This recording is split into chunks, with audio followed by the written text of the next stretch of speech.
All right, it is 8 o'clock. Got my coffee ready, the kitties are tucked in. I think we are ready to settle in for a nice evening with a good book. So, let's go ahead and kick things off. Welcome back, everyone. This is our second reading from The King in Yellow. Last time we got through two of the short stories in the collection. Both had somewhat consistent theming, but the way they approached it was very different. There was the element of the supernatural, the unknown, the mystery, in both, but they played out in very different ways. The first with the sort of question of whether it's a psychosis or some other event, how things are playing out in the first, but the at the root the obsession of the main character of the narrator character in the first session or the first short story was really on full display, and it went completely out of control. And then in the second, we saw even some of the same, where the not the narrator, but one of the other characters was sort of lost in their passion and like pursuit of their art, and it went to the loss of everything. But then at the end, there were twists that were just all the more tragic for how things played out. I'll leave you for that so you can go back and rewatch the last one if you haven't yet. But so we won't go into too much detail on disassembling those, at least until after we finish the book. Then we'll go a little bit more in depth. But for now, with that intro out of the way, let's just go ahead and jump right into things. I got my coffee here, so we should be ready to go and sit down and just power on through. So we'll begin right off with the third short story in The King in Yellow, In the Court of the Dragon. O thou who burn'st in heart for those who burn in hell, whose fires thyself shall feed in turn, how long be crying, mercy on them, God! Why, who art thou to teach and he to learn? In the church of St. Barnaby, vespers were over. The clergy left the altar. The little choir boys flocked across the chancel and settled in the stalls. A Swiss in rich uniform marched down the side aisle, sounding his staff at every fourth step on the stone pavement. Behind him came that eloquent preacher and good man, Monseigneur C. blank blank blank. My chair was near the chancel rail. I now turned toward the west end of the church. The other people between the altar and the pulpit turned too. There was a little scraping and rustling about while the congregation seated itself again. The preacher mounted the pulpit stairs, and the organ voluntary ceased. I had always found the organ playing at St. Barnaby's highly interesting. Learned and scientific it was. Too much so for my small knowledge, but expressing a vivid, if cold, intelligence. Moreover, it possessed the French quality of taste. Taste reigned supreme, self-controlled, dignified, and reticent. Today, however, from the first chord, I had felt a change for the worse, a sinister change. During Vespers, it had been chiefly the chancel organ which supported the beautiful choir, but now and again, quite wantonly, as it seemed, from the west gallery, where the great organ stands, a heavy hand had struck across the church at the serene peace of those clear voices. It was something more than harsh and dissonant, and it betrayed no lack of skill. As it recurred again and again, it set me thinking of what my architect's books say about the custom in early times to consecrate the choir as soon as it was built, and that the nave, being finished sometimes half a century later, often did not get any blessing at all. I wondered idly if that had been the case at St. Barnaby, and whether something not usually supposed to have been at home in a Christian church might have entered undetected and taken possession of the west gallery. I had read of such things happening too, but not in works on architecture. Then I remembered that St. Barnaby was not much more than 100 years old, and smiled at the incongruous association of medieval superstitions with that cheerful little piece of 18th century Rococo.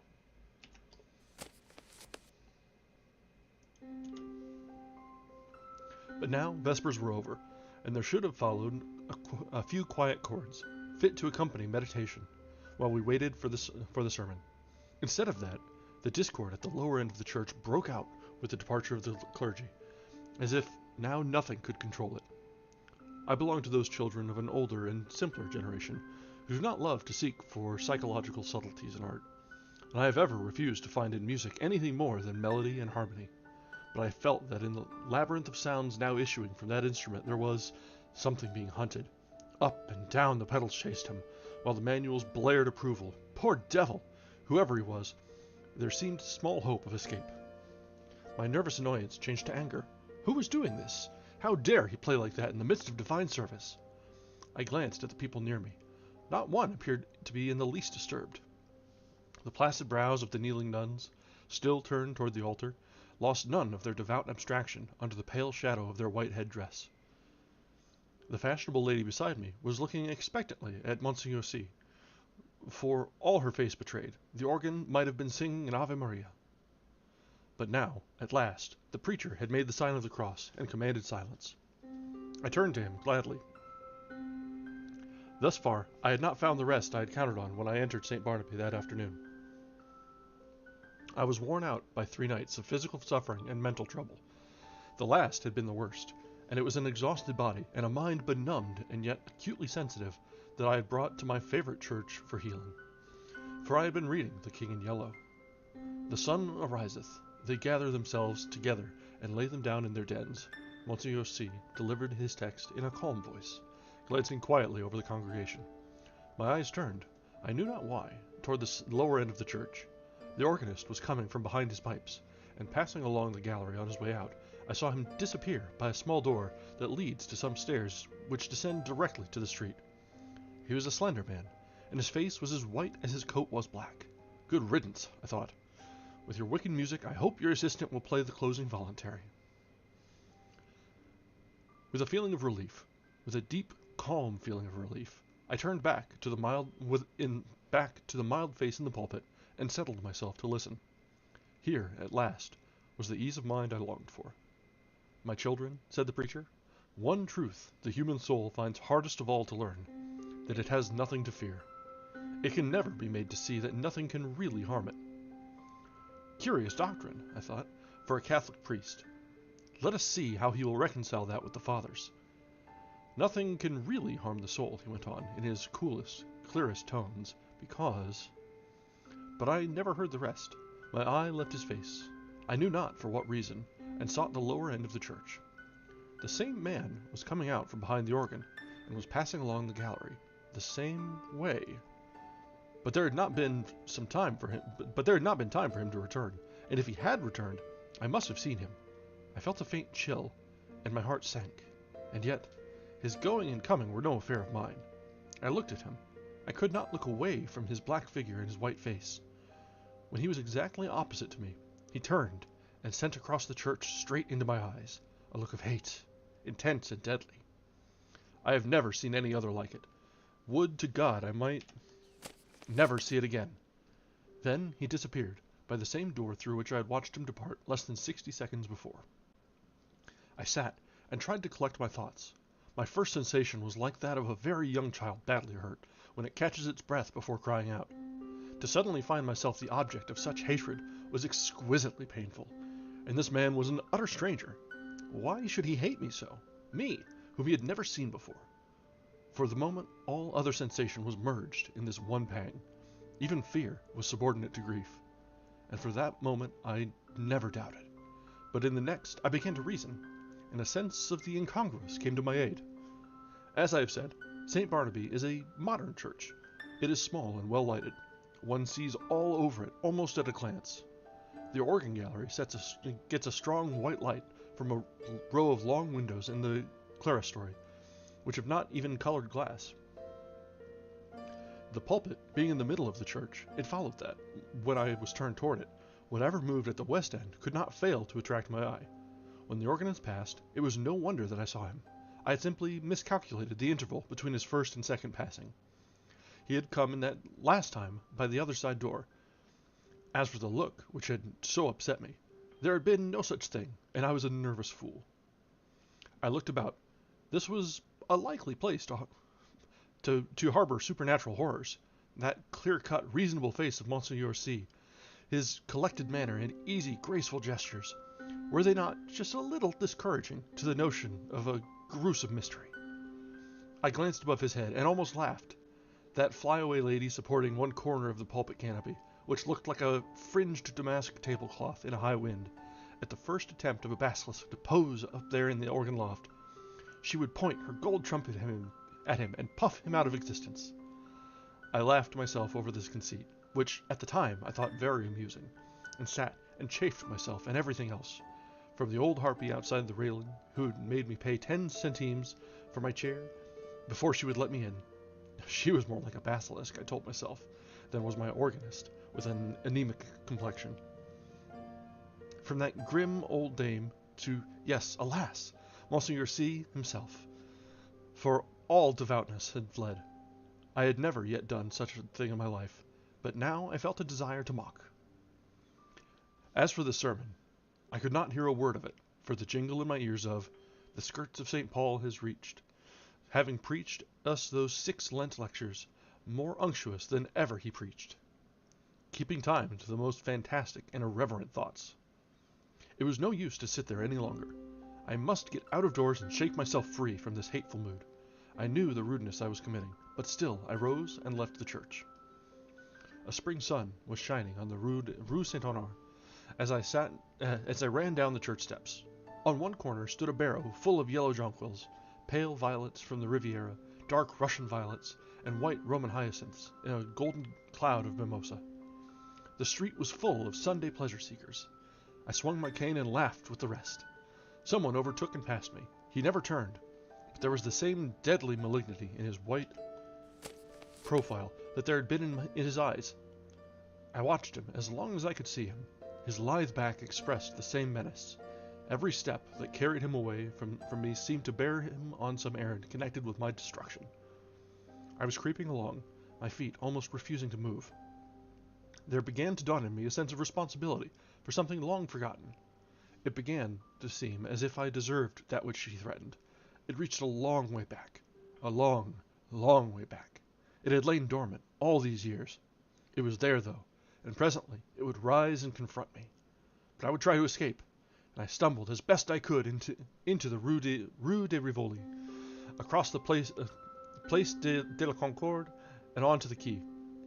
I looked with sick eyes upon the sun, shining through the white foam of the fountain, pouring over the backs of the dusky bronze river gods, on the faraway arc, a structure of amethyst mist, on the countless vistas of gray stems and bare branches faintly green.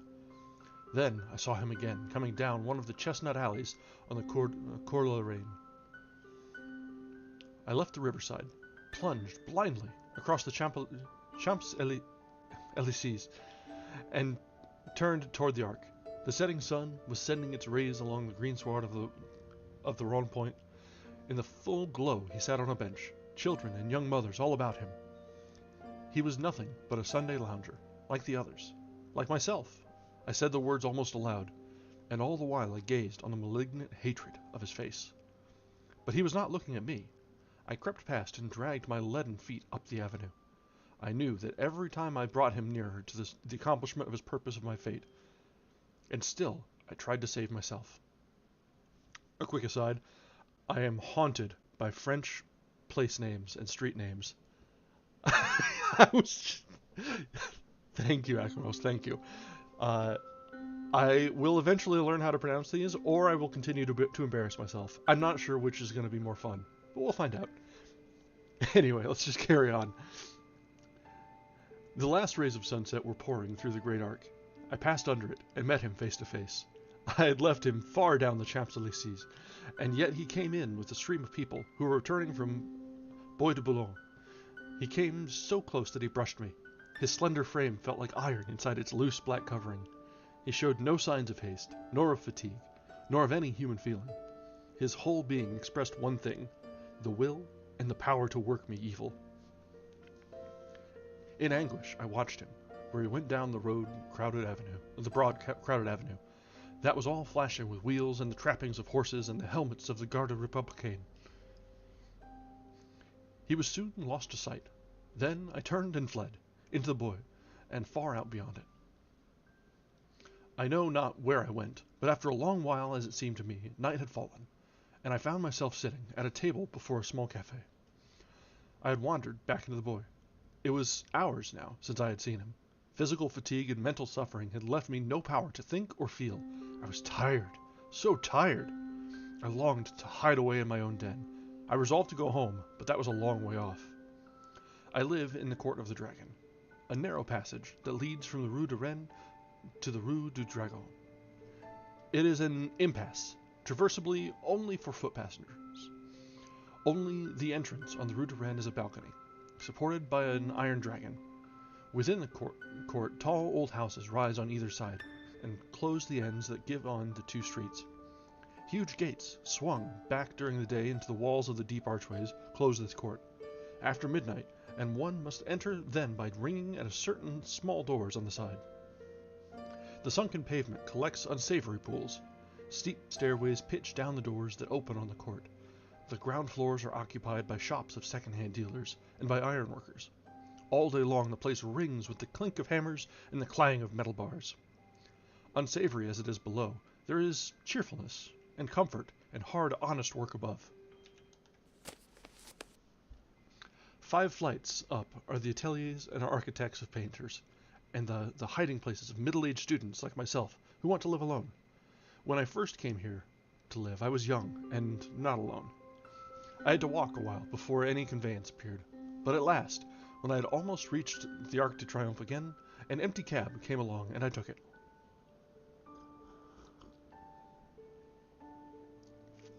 From the Arc to the Rue de Rennes is a drive of more than half an hour, especially when one is conveyed by a tired cab horse that has been at the mercy of Sunday fate-makers.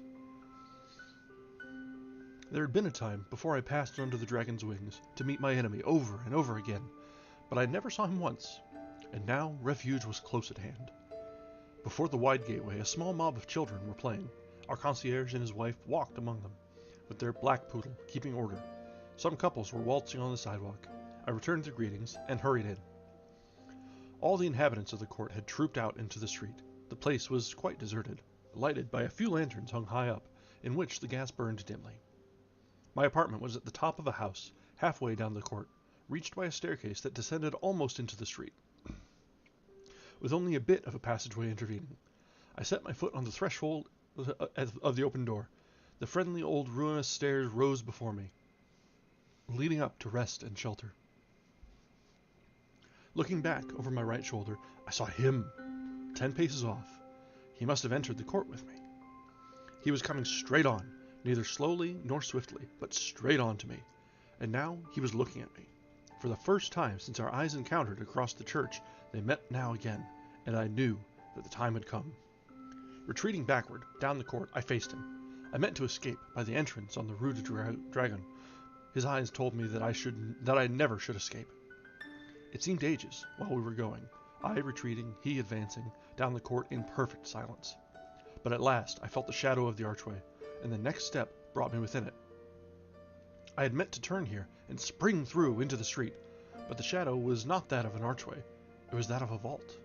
The great doors on the Rue de Dragon were closed. I felt this by the blackness which surrounded me, and at the same instant I read it in his face. How his face gleamed in the darkness, drawing swiftly nearer. The deep vaults, the huge closed doors, their cold iron clamps were all on his side. The thing which he had threatened had arrived. It gathered and bore down on me from the fathomless shadows. The point from which it would strike was his infernal eyes. Hopeless, I set my back against the barred doors and defied him. There was a scraping of chairs on the stone floor, and a rustling as the congregation rose. I could hear the Suisse's staff in the south aisle, preceding Monseigneur C. to the sacristy.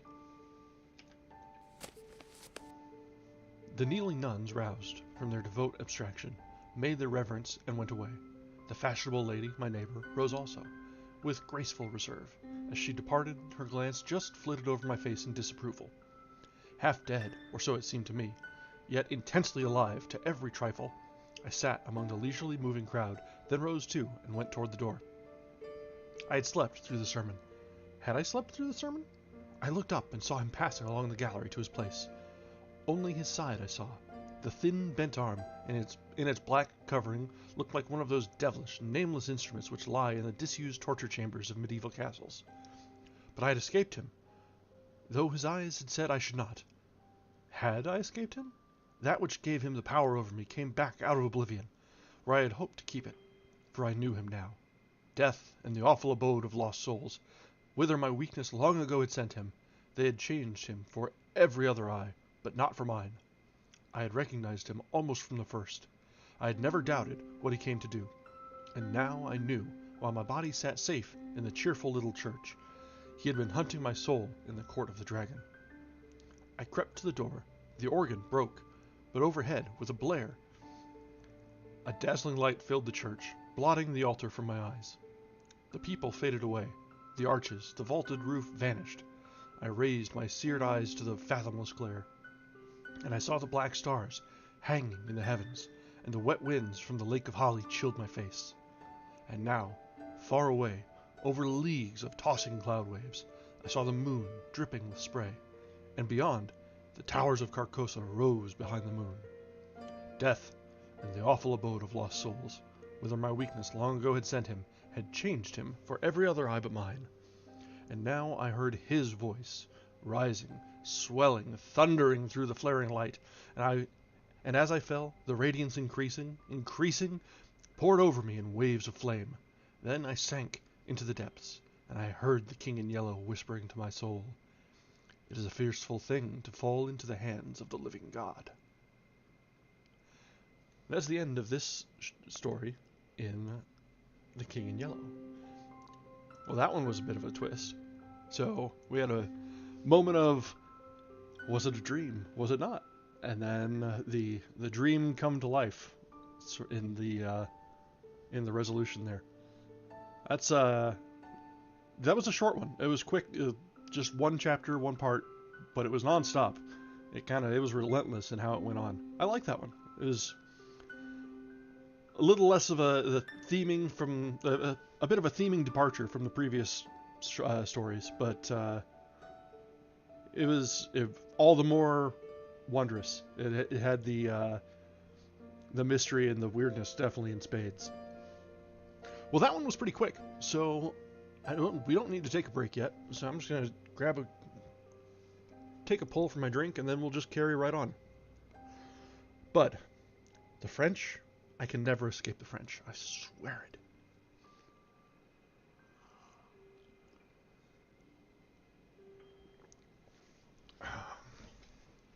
All right. So next up, we have the fourth short story in The King in Yellow, The Yellow Sign. Let the red dawn surmise what we shall do when this blue starlight dies and all is through. Chapter 1. There are so many things which are impossible to explain. Why should certain chords in music make me think of the brown and golden tints of autumn foliage? Why should the mass of St. Cecile bend my thoughts wandering among caverns whose walls blaze with ragged masses of virgin silver? What was it in the roar and turmoil of Broadway at 6 o'clock that flashed before my eyes the pixel of a still Breton forest where sunlight filtered through spring foliage, and Sylvia bent, half curiously, half tenderly, over a small green lizard, murmuring, "To think that this also is a little ward of God." Yeah, the French is forever. You can't escape it. When I first saw the watchman, his back was toward me. I looked at him indifferently until he went into the church. I paid no more attention to him than I had to any other man who lounged through Washington Square that morning. And when I shut my window and turned back into my studio, I had forgotten him. Late in the afternoon, the day being warm, I raised the window again and leaned out to get a sniff of air. A man was standing in the courtyard of the church, and I noticed him again, with as little interest as I had that morning. I looked across the square to where the fountain was playing, and then, with my mind filled with vague impressions of trees, asphalt drives, and the moving groups of nursemaids and holiday-makers, I started to walk back to my easel. As I turned, my listless glance included the man below in the courtyard. His face was toward me now, and with a perfectly involuntary movement, I bent to see it. At the same moment, he raised his head and looked at me. Instantly, I thought of a coffin worm. Whatever it was about the man repelled me, I did not know, but the impression of a plump white graveworm was so intense and nauseating that I must have shown it in my expression, for he turned his puffy face away with a movement which made me think of a disturbed grub in a chestnut. I went back to my easel and motioned the model to resume her pose. After working a while, I was satisfied that I was spoiling what I had done as rapidly as possible, and I took up a palette knife and scraped the color out again. The flesh tones were sallow and unhealthy, and I did not understand how I could have painted such sickly color into a study which before that had glowed with healthy tones. I looked at Tessie, She had not changed, and the clear flush of health dyed her neck and cheeks as I frowned. Is it something I've done? She said. No. I've made a mess of this arm, and for the life of me, I can't see how I came to paint such mud as that into the canvas, I replied. Don't I pose well? She insisted. Of course, perfectly. Then it's not my fault? No, it's my own. I am very sorry, she said. I told her she could rest while I applied rag and turpentine to the plague spot on my canvas. And she went off to smoke a cigarette and look over the illustrations in the Courrier Français.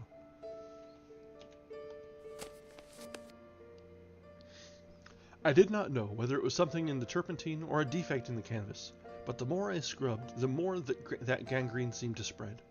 I worked like a beaver to get it out, yet the disease appeared to creep from limb to limb of the study before me. Alarmed, I strove to arrest it, but now the color on the breast changed, and the whole figure seemed to absorb the infection as a sponge soaks up water. Vigorously, I plied palette knife, turpentine, and scraper, thinking all the time what a séance I should hold with the Duval who had sold me the canvas. But soon I noticed that it was not the canvas which was defective, nor yet the colors of Edward. It must be the turpentine, I thought angrily, or else my eyes have become so blurred and confused by the afternoon light that I can't see straight. I called Tessie, the model. She came and leaned over my chair, blowing rings of smoke into the air. What have you been doing to it? She exclaimed. Nothing, I growled. It must be the turpentine. Turpentine. Man, what a horrible color it is now, she continued. Do you think my flesh resembles green cheese? No, I don't, I said angrily. Did you ever know me to paint like that before? No, indeed. Well then. It must be the turpentine, or something, she admitted. She slipped on a Japanese robe and walked to the window. I scraped and rubbed until I was tired, and finally picked up my brushes and hurled them through the canvas with a forcible expression, the tone alone of which reached Tessie's ears. Nevertheless, she promptly began, That's it! Swear and act silly and ruin your brushes. You have been 3 weeks on that study, and now look! What's the good of ripping the canvas? What creatures artists are! I felt about as much ashamed as I usually did after such an outbreak, and I turned the ruined canvas to the wall. Tessie helped me clean my brushes, and then danced away to dress. From the screen, she regaled me with bits of advice concerning whole or partial loss of temper, until, thinking, perhaps, I had been tormented sufficiently, she came out to implore me to button her waist, where she could not reach it on the shoulder.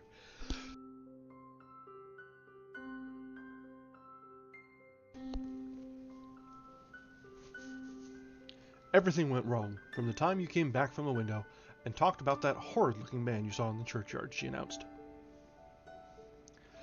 Yes, he probably bewitched the picture, I said, yawning, looking at my watch. It's after 6, said Tessie, adjusting her hat before the mirror. Yes, I replied. I didn't mean to keep you so long. I leaned out of the window, but recoiled with disgust, for the young man with the pasty face stood below in the courtyard. Tessie saw my gesture of disapproval and leaned from the window. Is that the man you don't like? She whispered. I nodded. I can't see his face, but he does look fat and soft, some way or other, she continued, turning to look at me. He reminds me of a dream, an awful dream I once had. Or, she mused, looking down at her shapely shoes. Was it a dream after all? How should I know? I smiled. Tessie smiled in reply. You were in it, she said, so perhaps you might know something about it. Tessie, I protested. Don't you dare flatter me by saying that you dream about me. But I did, she insisted. Shall I tell you about it? Go ahead, I replied, lighting a cigarette. Tessie leaned back on the open windowsill and began very seriously. One night, last winter, I was lying in bed, thinking about nothing at all in particular. I had been posing for you, and I was tired out. Yet it seemed impossible for me to sleep. I heard the bells in the city ring 10, 11, and midnight. I must have fallen asleep about midnight, because I don't remember hearing the bells after that. It seemed to me that I had scarcely closed my eyes when I dreamed that something impelled me to go to the window. I rose, and raising the sash leaned out.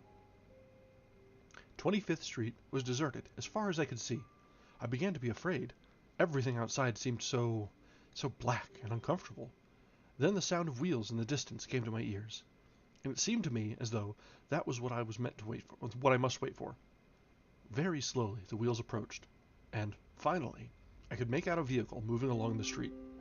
It came nearer and nearer, and when it passed beneath my window, I saw it was a hearse. Then, as I trembled with fear, the driver turned and looked straight at me. When I awoke, I was standing by the open window, shivering with cold, but the black-plumed hearse and the driver were gone. I dreamed this dream again in March last, and again awoke beside the open window. Last night, the dream came again. You remember how it was raining. When I awoke, standing at the open window, my night dress was soaked. But where did I come into the dream? I asked. You were in the coffin, but you were not dead. In the coffin? Yes. How did you know? Could you see me? No. I only knew you were there. Had you been eating Welsh rarebits, or lobster salad? I began laughing, but the girl interrupted me with a frightened cry. Hello, what's up?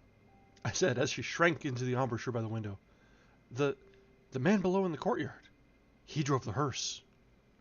Nonsense, I said. But Tessie's eyes were wide with terror. I went to the window and looked out. The man was gone. Come, Tessie, I urged. Don't be foolish. You have posed too long. You are nervous. Do you think I could forget that face? She murmured. 3 times I saw the hearse pass below my window, and every time the driver turned and looked up at me. Oh, his face was so white and soft. It looked dead. It looked as if it had been dead a long time. I induced the girl to sit down and swallow a glass of marsala. Then I sat down beside her and tried to give her some advice. Look here, Tessie, I said. You go to the country for a week or 2, and you'll have no more dreams about hearses. You pose all day, and when night comes, your nerves are upset. You can't keep this up. Then again, instead of going to bed when your day's work is done, you run off to picnics at Sulzer's Park, or go to the El Dorado or Coney Island. And when you come down here next morning, you are fagged out. There was no real hearse. There was a soft-shell crab dream. She smiled faintly. What about the man in the churchyard? Oh, he's only an ordinary, unhealthy, everyday creature. As true as my name is Tessie Reardon, I swear to you, Mr. Scott, that the face of the man below in the churchyard is the face of the man who drove the hearse. What of it? I said. It's an honest trade. Then you think I did see the hearse? Oh, I said diplomatically. If you really did, it might not be unlikely that the man below drove it. There is nothing in that. Tessie rose, unrolled her scented handkerchief, and taking a bit of gum from a knot in the hem, placed it in her mouth. Then, drawing on her gloves, she offered me her hand, with a frank, "Good night, Mr. Scott," and walked out.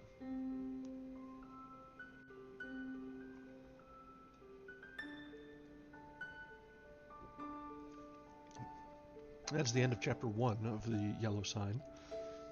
We'll just carry right on into chapter 2. Things are getting weird already. A little bit of dreams, a little bit of mysterious painting that just won't turn the right color.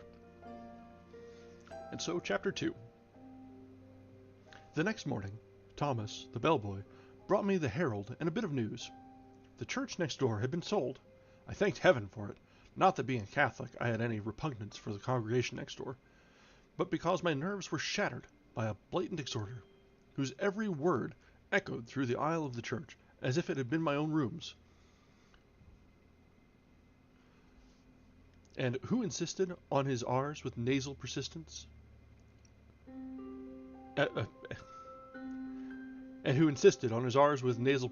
which revolted my every instinct.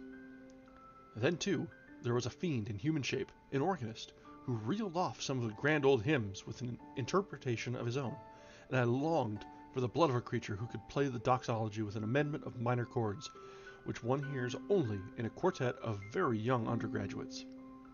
I believe the minister was a good man, but when he bellowed, "And the Lord said unto Moses, the Lord is a man of war, the Lord is his name. My wrath shall wax hot, and I will kill you with a sword," I wondered how many centuries of purgatory it would take to atone for such a sin. "Who bought the property?" I asked Thomas. "Nobody that I knows, sir. They do say the gent what owns this here Hamilton Flats was looking at it. You might be building more studios. Okay, they're making me do accents and dialects now. This is a little... I walked to the window. The young man with the unhealthy face stood by the churchyard gate, and at the mere sight of him, the same overwhelming repugnance took possession of me. "By the way, Thomas," I said, "who is that fellow down there?" Thomas sniffed. "That there worm, sir?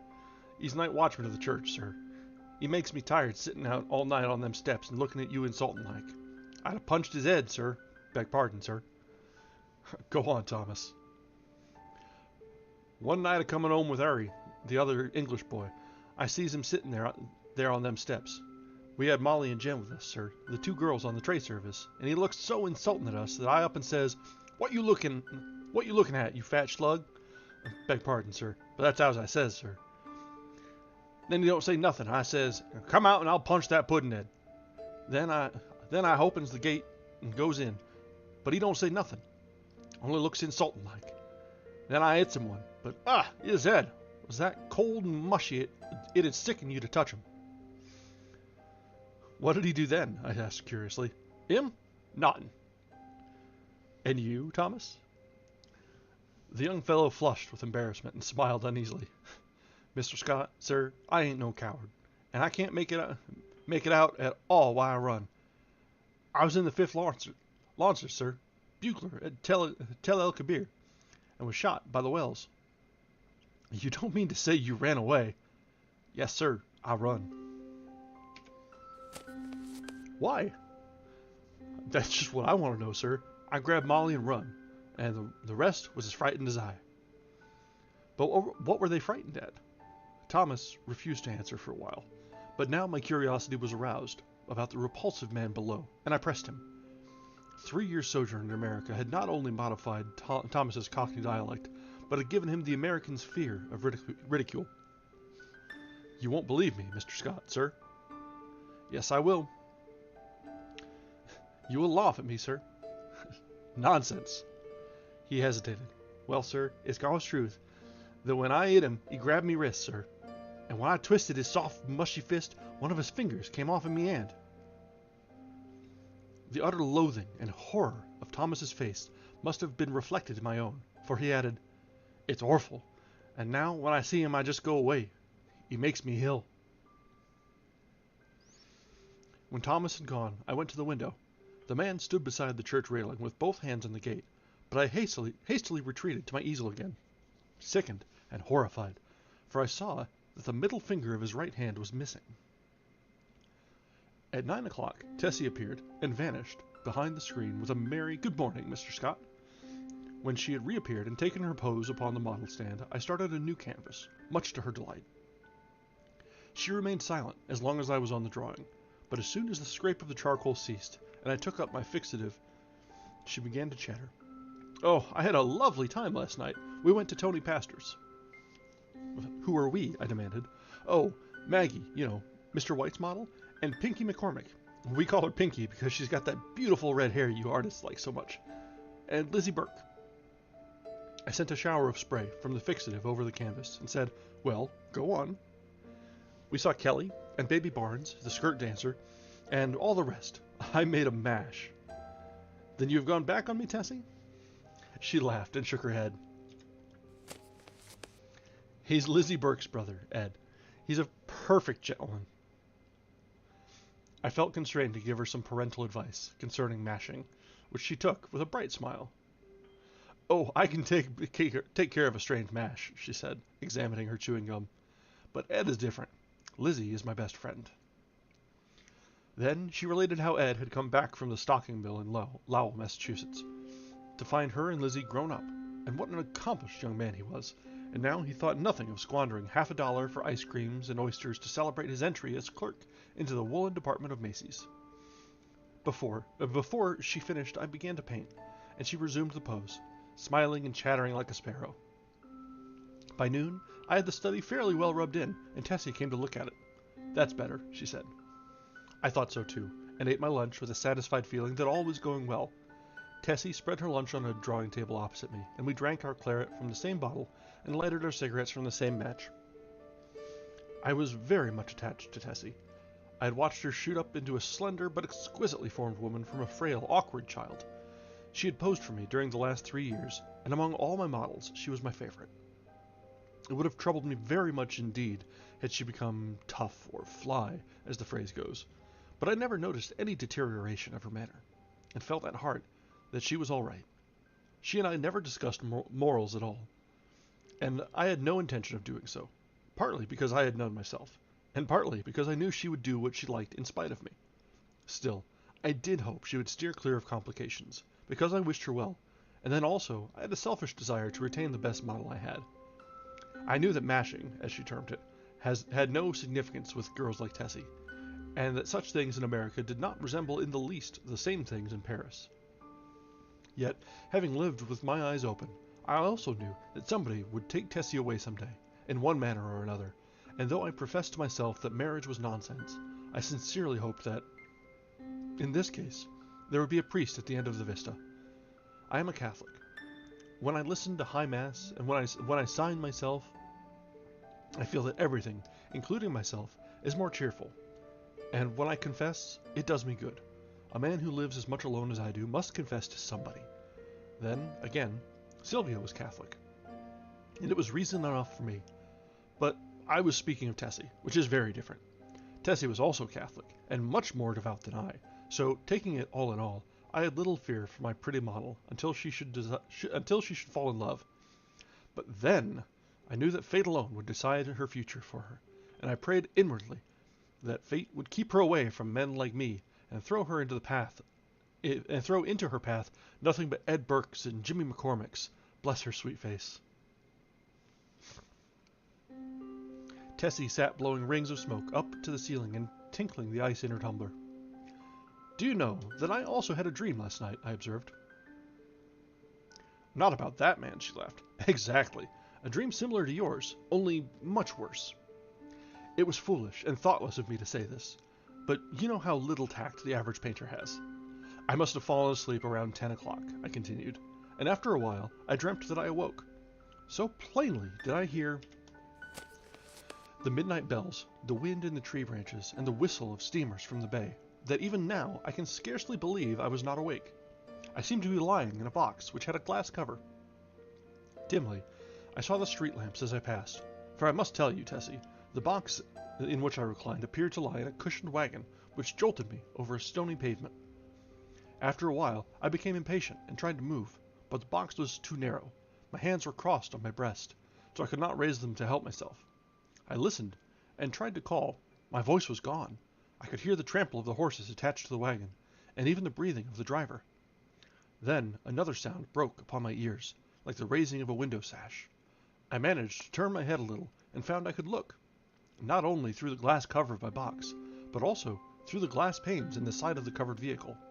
I saw houses, empty and silent, with neither light nor life about any of them, excepting one. In that house, a window was open on the first floor, and a figure, all in white, stood, looking down into the street. It was you. Tessie had turned her face away from me, and leaned on the table with her elbow. I could see your face, I resumed, and it seemed to me to be very sorrowful. Then we passed on, and turned into a narrow black lane. Presently the horses stopped. I waited and waited, closing my eyes with fear and impatience, but all was silent as the grave. After what seemed to me hours, I began to feel uncomfortable. A sense that somebody was close to me made me unclose my eyes.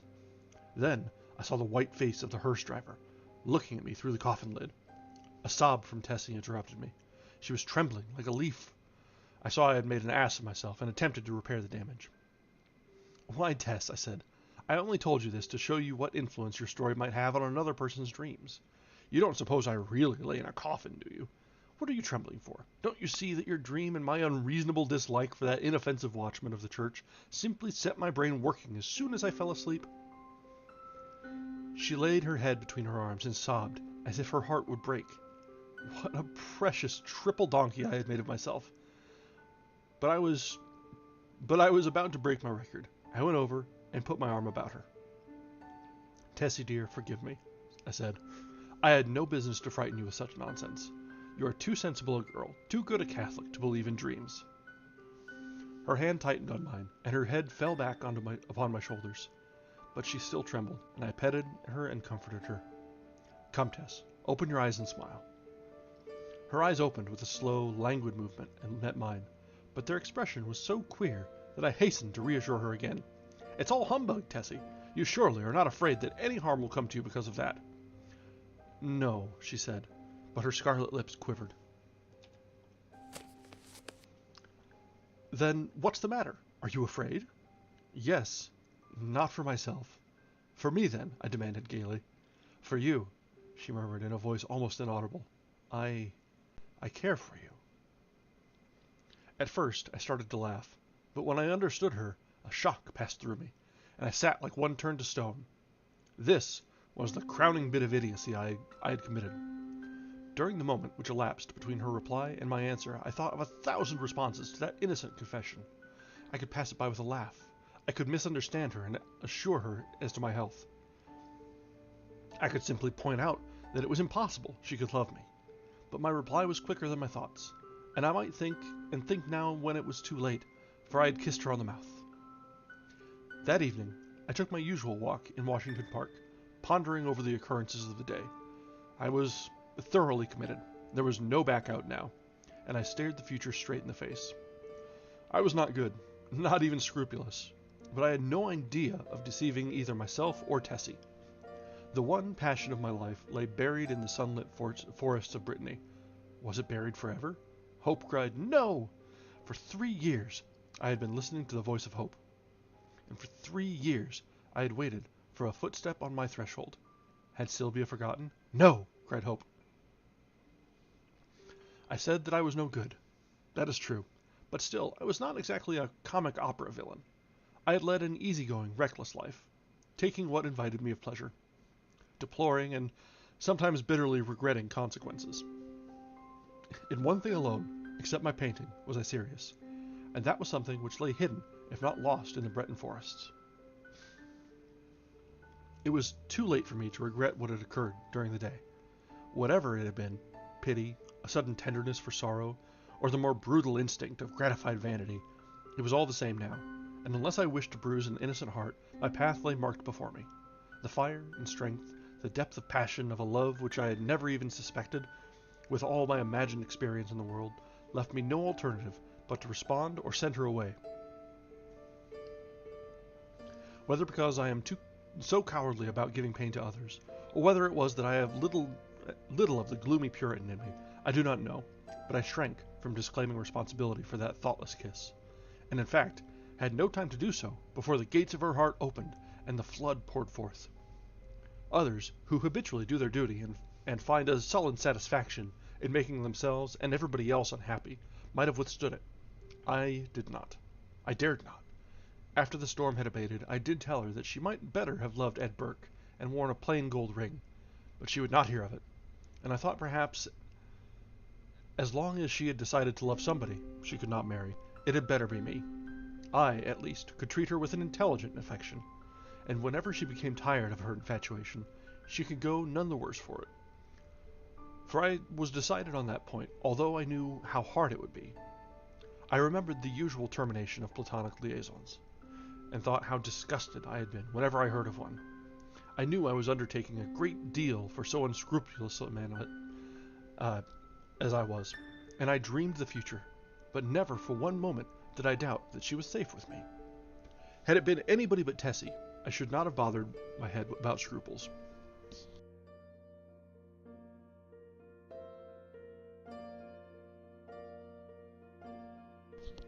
For it did not occur to me to sacrifice Tessie as I would have sacrificed a woman of the world.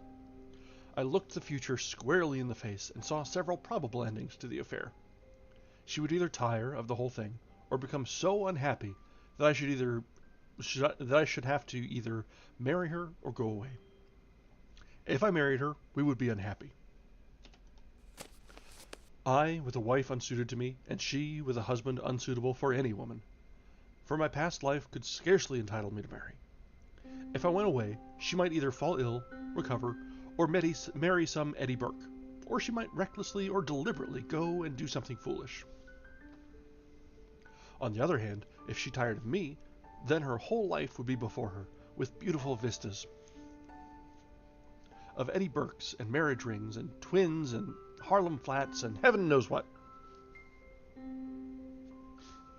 As I strolled along through the waves by the Washington Arch, I decided that she should find a substantial friend in me anyway, and the future could take care of itself. Then I went into the house and put on my evening dress, for the little faintly perfumed note on my dresser said, "Have a cab at the stage door at 11," and the note was signed, Edith Carmichael, Metropolitan Theater. I took supper that night, or rather, we took supper, Miss Carmichael and I, at Solari's, and the dawn was just beginning to go to gild the cross on the Memorial Church as I entered Washington Square after leaving Edith at the Brunswick. There was not a soul in the park as I passed along the trees, and took the walk which leads from the Garibaldi statue to the Hamilton apartment house. But as I passed the churchyard, I saw a figure sitting on the stone steps. In spite of myself, a chill crept over me at the sight of the white, puffy face, and I hastened to pass. Then he said something which might have been addressed to me, or might merely have been a mutter to himself, but a sudden furious anger flamed up within me that such a creature should address me.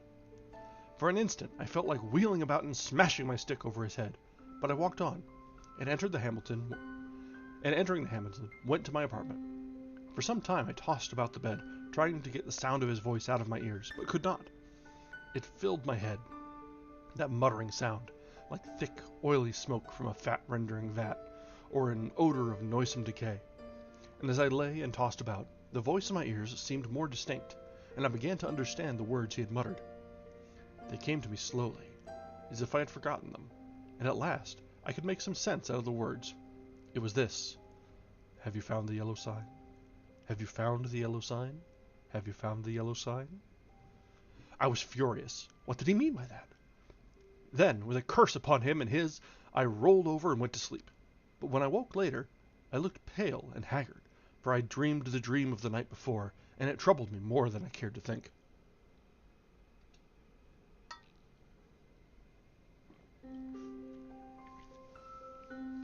I dressed and went down into my studio. Tessie sat by the window, but as I came in she rose and put both arms around my neck for an innocent kiss. She looked so sweet and dainty that I kissed her again, and then sat down before the easel. "Hello, where's the study I began yesterday?" I asked. Tessie looked conscious, but did not answer. I began to hunt among the piles of canvases, saying, "Hurry up, Tess, and get ready. We must take advantage of the morning light." When at last I gave up the search among the other canvases and turned to look around the room for the missing study, I noticed Tessie standing by the screen with her clothes still on. "What's the matter?" I asked. "Don't you feel well?" "Yes." "Then hurry." "Do you want me to pose as I have always posed?" Then I understood. Here was a new complication. I had lost, of course, the best nude model I had ever seen. I looked at Tessie. Her face was scarlet. Alas, alas! We had eaten of the tree of knowledge, and Eden and native innocence were dreams of the past. I mean, for her. I suppose she noticed the disappointment on my face, for she said, "I will pose if you wish. The study is behind the screen, where I put it." "No," I said, "we will begin something new." And I went into my wardrobe and picked out a Moorish costume, which fairly blazed with tinsel. It was a genuine costume, and Tessie retired to the screen with it enchanted. When she came forth again, I was astonished. Her long black hair was bound above her forehead with a circlet of turquoises, and the ends curled about her glittering girdle. Her feet were encased in the embroidered, pointed slippers, and the skirt of her costume, curiously wrought with arabesques in silver, fell to her ankles. The deep metallic blue vest embroidered with silver and the short Moresque jacket, spangled and sewn with turquoises, became her wonderfully. She came up to me and held up her face, smiling. I slipped my hand into my pocket, and drawing out a gold chain with a cross attached, I dropped it over her head. "It's yours, Tessie." "Mine?" she faltered. "Yours. Now go and pose." Then, with a radiant smile, she ran behind the screen, and presently reappeared with a little box on which was written my name. "I had intended to give it to you when I went home tonight," she said, "but I can't wait now." I opened the box. On the pink cotton inside lay a clasp of black onyx, on which was inlaid a curious symbol or letter in gold. It was neither Arabic nor Chinese, nor, as I found afterwards, did it belong to any human script. "It's all I had to give you for a keepsake," she said timidly. I was annoyed, but I told her how much I should prize it, and promised to wear it always. She fastened it on my coat beneath the lapel. "How foolish, Tess, to go and buy me such a beautiful thing as this," I said. "I did not buy it," she laughed. "Where did you get it?" Then she told me how she had found it one day while coming from the aquarium in the Battery, how she had advertised it and watched the papers, but at last gave up all hopes of finding the owner. "That was last winter," she said, "the very day I had that first horrid dream about the hearse." I remembered my dream of the previous night, but said nothing, and presently my charcoal was flying over a new canvas, and Tessie stood motionless on the model stand. That is the end of chapter 2.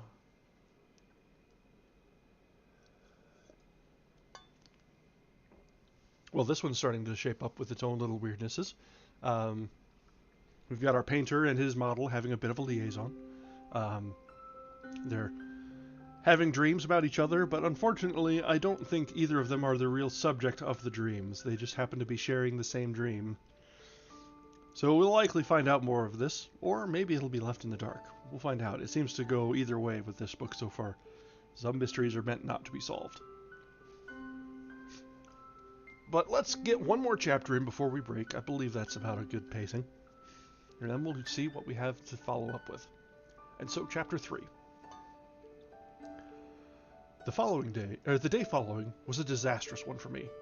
While moving a framed canvas from one easel to another, my foot slipped on the polished floor, and I fell heavily on both wrists. They were so badly sprained that it was useless to attempt to hold a brush, and I was obliged to wander about the studio, glaring at unfinished drawings and sketches, until despair seized me, and I sat down to smoke and twiddle my thumbs with rage. The rain blew against the windows and rattled on the roof of the church, driving me into a nervous fit with its interminable patter. Tessie sat sewing by the window, and every now and then raised her head and looked at me with such innocent compassion that I began to feel ashamed of my irritation, and looked about for something to occupy me. I had read all the papers and all the books in the library. For the sake of something to do, I went to the bookcases and shoved them open with my elbow. I knew every volume by its color and examined them all, passing slowly around the library and whistling to keep up my spirits. I was turning to go into the dining room when my eye fell upon a book bound in serpent skin, standing in a corner of the top shelf of the last bookcase. I did not remember it, and from the floor could not decipher the pale lettering on the back. So I went to the smoking room and called Tessie. She came in from the studio and climbed up to reach the book. "What is it?" I asked. "The King in Yellow." I was dumbfounded. Who had placed it there? How came it to my rooms? I had long ago decided that I should never open that book, and nothing on earth could have persuaded me to buy it. Fearful lest curiosity might tempt me to open it, I had never even looked at it in bookstores. If I ever had any curiosity to read it, the awful tragedy of young Castaigne, whom I knew, prevented me from exploring its wicked pages. I had always refused to listen to any description of it, and indeed nobody ever ventured to discuss the second part aloud, so I had absolutely no knowledge of what those leaves might reveal. I stared at the poisonous mottled biting as I would at a snake. "Don't touch it, Tessie," I said. "Come down." Of course, my admonition was enough to arouse her curiosity, and before I could prevent it, she took the book and laughing danced off into the studio with it. I called to her, but she slipped away with a tormenting smile at my helpless hands, and I followed her with some impatience. "Tessie," I cried, entering the library, "listen, I am serious. Put that book away. I do not wish you to open it." The library was empty. I went into both drawing rooms, and then into the bedrooms, laundry, kitchen, and finally returned to the library and began a systematic search. She had hidden herself so well that it was half an hour later when I discovered her crouching, white and silent, by the lattice window in the storeroom above. At the first glance, I saw she had been punished for her foolishness. The King in Yellow lay at her feet, but the book was open at the second part. I looked at Tessie and saw it was too late. She had opened The King in Yellow. Then I took her by the hand and led her into the studio. She seemed dazed, and when I told her to lie down on the sofa, she obeyed me without a word. After a while, she closed her eyes, and her breathing became regular and deep, but I could not determine whether or not she slept. For a long while I sat silently beside her, but she never stirred nor spoke. And at last I rose, and entering the unused storeroom, took the book in my least injured hand. It seemed heavy as lead, but I carried it into the studio again, and sitting down on the rug beside the sofa, opened it and read through from beginning to end. When, faint with excess of my emotions, I dropped the volume and leaned warily back against the sofa, Tessie opened her eyes and looked at me.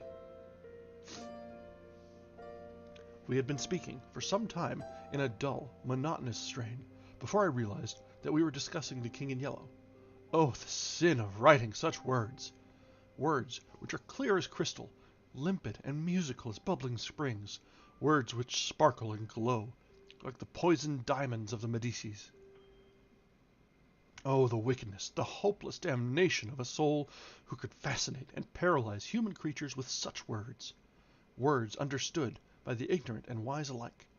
Words which are more precious than jewels, more soothing than music, more awful than death. We talked on, unmindful of the gathering shadows, and she was begging me to throw away the clasp of black onyx quaintly inlaid with what we now knew to be the yellow sign. I never shall know why I refused, though, even at this hour, here in my bedroom as I write this confession.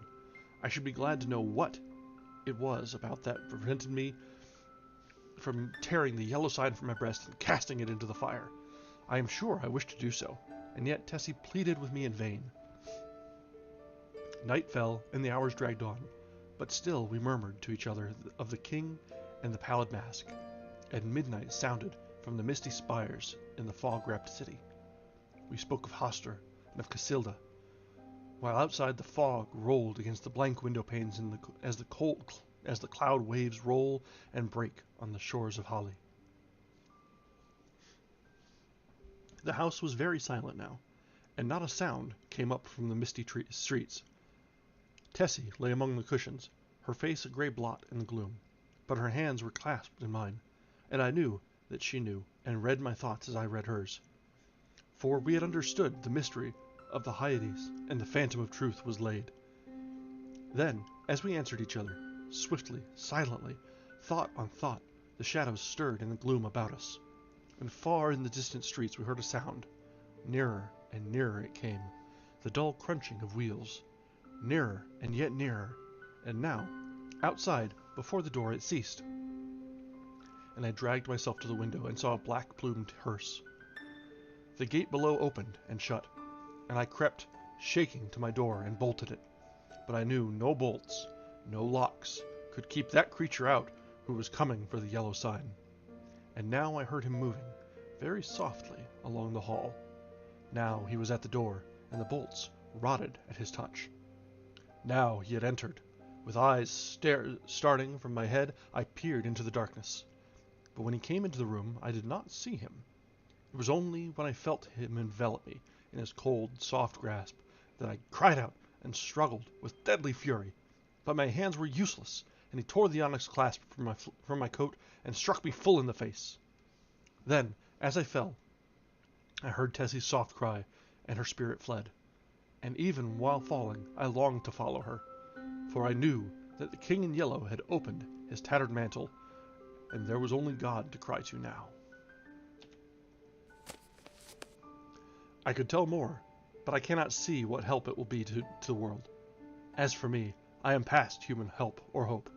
As I lie here, writing, careless even whether or not I die before I finish, I can see the doctor gathering up his powders and phials, with a vague gesture to the good priest beside me, which I understood. They will be very curious to know the tragedy, they of the outside world, who write books and print millions of newspapers, but I shall write no more, and the Father Confessor will seal my last words with the seal of sanctity when his holy office is done. They of the outside world may send their creatures into wrecked homes and death-smitten firesides, and their newspapers will batten on blood and tears. But with me, their spies must halt before the confessional. They know that Tessie is dead, and that I am dying. They know how the people in the house, aroused by an infernal scream, rushed into my room and found 1 living and 2 dead. But they do not know what I shall tell them now. They do not know that the doctor said as he pointed to a horrible, decomposed heap on the floor, the livid corpse of the watchman from the church. I have no theory, no explanation. That man must have been dead for months. I think I am dying. I wish the priest would. And there ends this short story. The Yellow Sign. Oh boy. So this one is a little bit more of a direct confrontation. There's more to be seen, more happening, more. There's still mystery. There's still things going on, but oh boy, this one was more. Ooh, shivers. I actually get to see what happens when someone reads the book instead of just like it eventually coming to them. It was very quick this time around, huh? Alright, I'm going to go ahead and take a couple minutes. I need to top up my drink and stretch the legs before we carry on with the next part of the short story. We've got, let's see, there's a few left, so there's a fair bit more of this book. We're not even quite halfway, so while we're powering through these early short stories, there's still quite a lot left, and I'm enjoying this one a lot, so I think we should all kind of savor this while we can. So, alright, we'll go ahead and take a break, and we'll be back in just a few minutes.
I forgot to unmute.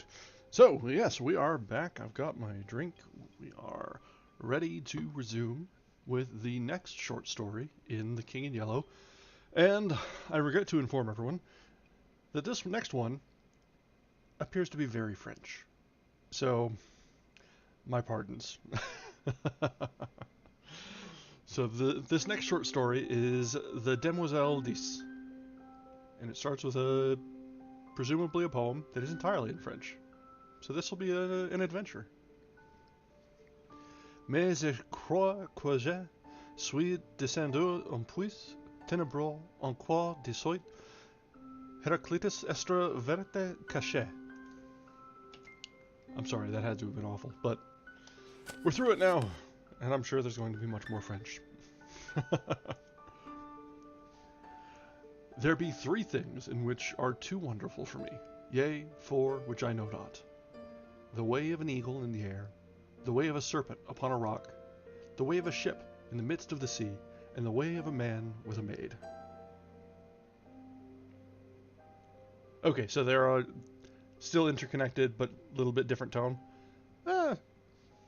We'll get through this first one tonight, and then we'll probably decide whether we continue on with them if people like them. But once we've begun, it feels wrong to sort of abandon a book partway. So we'll probably power through and just see how things go. A bit of a change of pace is never really bad. It's just different. All right. Now, Chapter 1. The utter desolation of the scene began to have its effect. I sat down to face the situation, and, if possible, recall to mind some landmark which might aid me in extricating myself from my present position. If I could only find the ocean again, all would be clear, for I knew one could see the island of Groy from the cliffs. I laid down my gun, and kneeling behind a rock, lighted a pipe. Then I looked at my watch. It was nearly 4 o'clock. I might have wandered far from Kerselec since daybreak. Standing the day before on the cliffs below Kerselec with Gulvin, looking out over the somber moors among which I had now lost my way, these downs had appeared to me level as a meadow, stretching to the horizon. And although I knew how deceptive is distance, I could not realize that what from Kerselec seemed to be mere grassy hollows were great valleys covered with gorse and heather. And what looked like scattered boulders were in reality enormous cliffs of granite. "It's a bad place for a stranger," old Gulvin had said. "You'd better take a guide." And I had replied, "I shall not lose myself."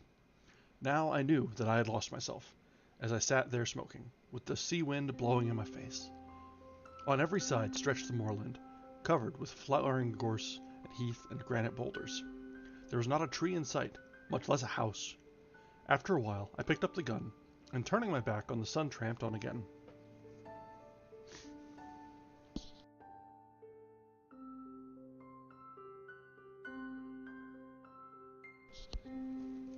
There was little use in following any of the brawling streams, which every now and then crossed my path, for instead of flowing into the sea, they ran inland to reedy pools in the hollows of the moors. I had followed several, but they all led me to swamps, or silent little ponds, from which the snipe rose peeping and wheeled away in an ecstasy of fright. I began to feel fatigued, and the gun galled my shoulder in spite of the double pads. The sun sank lower and lower, shining level across the yellow gorse and the moorland pools. As I walked, my own gigantic shadow led me on, seeming to lengthen at every step. The gorse scraped against my leggings, crackled beneath my feet, showering the brown earth with blossoms, and the brake bowed and billowed along my path. From tufts of heath rabbits scurried away through the bracken, and among the swamp grass I heard the wild duck's drowsy quack. Once a fox stole across my path, and again, as I stooped to drink at a hurrying rill, a heron flapped heavily from the reeds beside me. I turned to look at the sun. It seemed to touch the edges of the plain, when at last I decided that it was useless to go on, and that I must make up my mind to spend at least one night on the moors. I threw myself down, thoroughly fagged out. The evening sunlight slanted warm across my body, but the sea winds began to rise, and I felt a chill strike through me from my wet shooting boots. High overhead, gulls were wheeling and tossing like bits of white paper, From some distant marsh, a solitary curlew called. Little by little, the sun sank into the plain, and the zenith flushed with the afterglow. I watched the sky change from palest gold to pink and then to smoldering fire. Clouds of midges danced above me, and high in the calm air a bat dipped and soared. My eyelids began to droop. Then, as I shook off the drowsiness, a sudden crash among the bracken roused me. I raised my eyes. A great bird hung quivering in the air above my face. For an instant I stared, incapable of motion. Then something leaped past me in the ferns, and the bird rose, wheeled, and pitched headlong into the brake. I was on my feet in an instant, peering through the gorse. There came the sound of a struggle from a bunch of heather close by, and then all was quiet. I stepped forward, my gun poised, but when I came to the heather, the gun fell under my arm again, and I stood motionless, in silent astonishment. A dead hare lay on the ground, and on the hare stood a magnificent falcon, one talon buried in the creature's neck, the other planted firmly on its limp flank. But what astonished me was not the mere sight of a falcon sitting on its prey. I had seen that more than once. It was that the falcon was fitted with a sort of leash about both talons, and from the leash hung a round bit of metal like a sleigh bell. The bird turned its fierce yellow eyes on me, and then stooped and struck its curved beak into the quarry. At the same instant, hurried steps sounded among the heather, and a girl sprang into the covert in front. Without a glance at me, she walked up to the falcon, and passing her gloved hand under its breast, raised it from the quarry. Then she deftly slipped a small hood over the bird's head, and holding it out on her gauntlet, stooped and picked up the hare. She passed a cord about the animal's legs, and fastened the end of the thong to her girdle. Then she started to retrace her steps through the covert. As she passed me, I raised my cap, and she acknowledged my presence with a scarcely perceptible inclination. I had been so astonished, so lost in admiration of the scene before my eyes, that it had not occurred to me that here was my salvation. But as she moved away, I recollected that unless I wanted to sleep on a windy moor that night, I had better recover my speech without delay. At my first word she hesitated, and as I stepped before her, I thought a look of fear came into her beautiful eyes. But as I humbly explained my unpleasant plight, her face flushed, and she looked at me in wonder. "Surely you did not come from Kerselec," she repeated. Her sweet voice had no trace of the Breton accent, nor of any accent which I knew, and yet there was something in it that I seemed to have heard before, something quaint and indefinable, like the theme of an old song. I explained that I was an American, unacquainted with Finisterre, shooting there for my own amusement. "An American," she repeated in the same quaint musical tones. "I have never before seen an American." For a moment she stood silent. Then, looking at me, she said, "If you should walk all night, you could not reach Kerselec now, even if you had a guide." This was pleasant news. "But," I began, "if I could only find a peasant's hut where I might get something to eat and shelter?" The falcon on her wrist fluttered and shook its head. The girl smoothed its glossy back and glanced at me. "Look around," she said gently. "Can you see the end of these moors? Look north, south, east, and west. Can you see anything but moorland and bracken?" "No," I said. "The moor is wild and desolate. It is easy to enter, but sometimes they who enter never leave it. There are no peasants' huts here." "Well," I said, "if you will tell me in which direction Kerselec lies, tomorrow it will take me no longer to go back than it has to come." She looked at me again, with an expression almost like pity. "Ah," she said, "to come is easy and takes hours. To go is different and may take centuries." I stared at her in amazement, but decided that I had misunderstood her. Then, before I had time to speak, she drew a whistle from her belt and sounded it. "Sit down and rest," she said to me. "You have come a long distance and are tired." She gathered up her pleated skirts and, motioning me to follow, picked her dainty way through the gorse to a flat rock among the ferns. "They will be here directly," she said, and, taking a seat at one end of the rock, invited me to sit down on the other edge. The afterglow was beginning to fade in the sky, and a single star twinkled faintly through the rosy haze.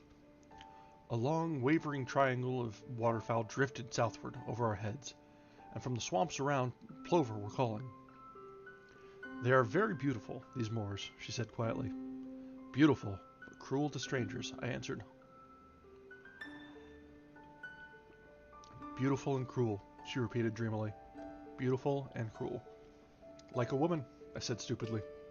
Oh, she cried with a little catch in her breath and looked at me.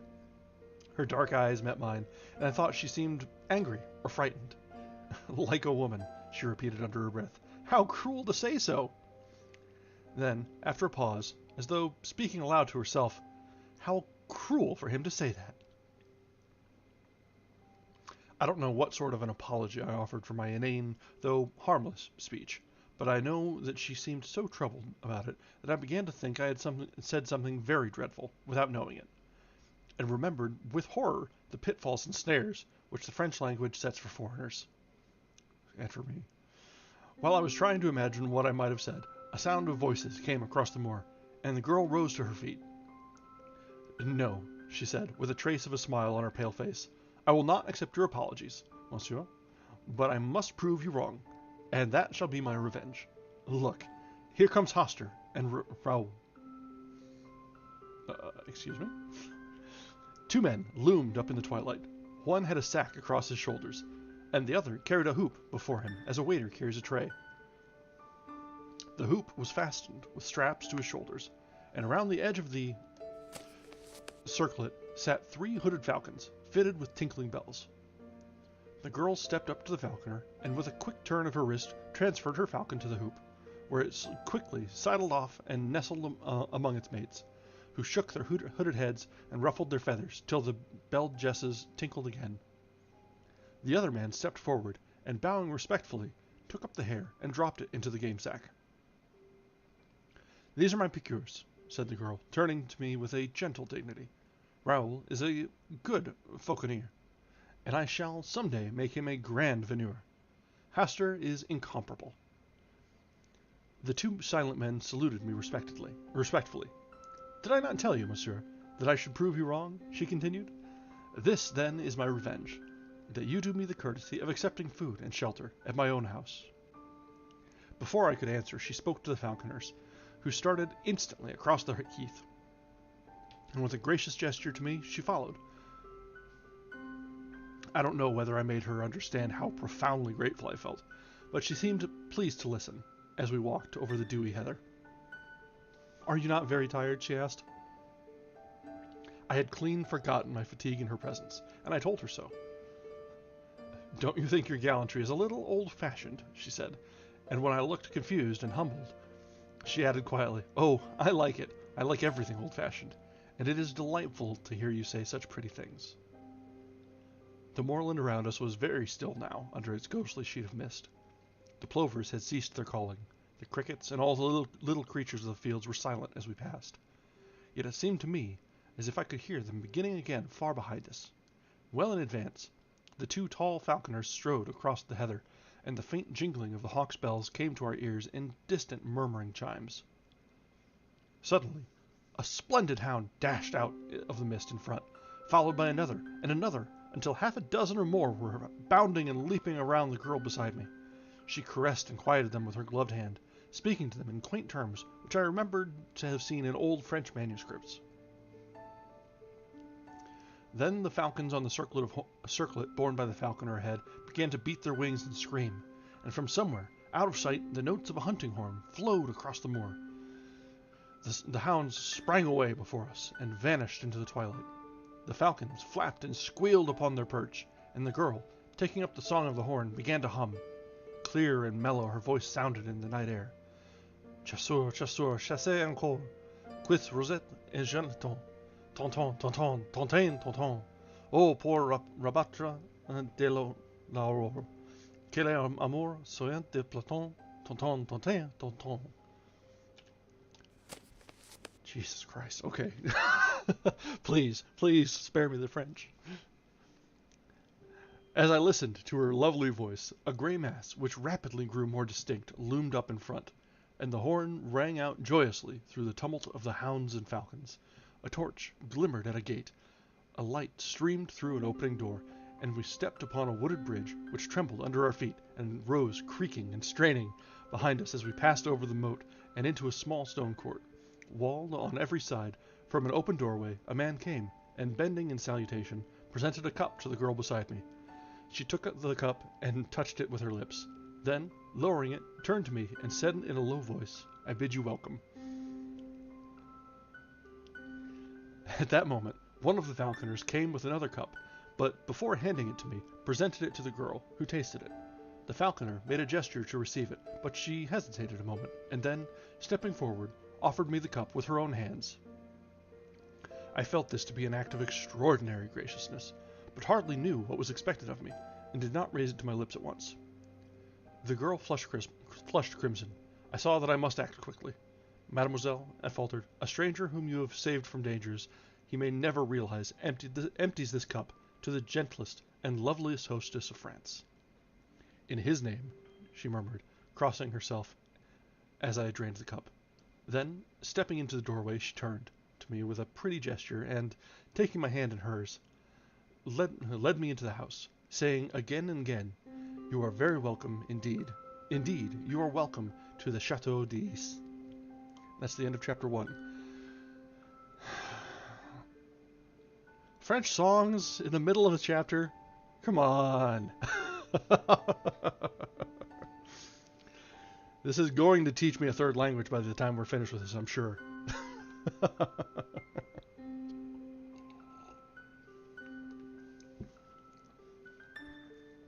Alright, let's keep carrying on. We can get through another chapter at least of this tonight.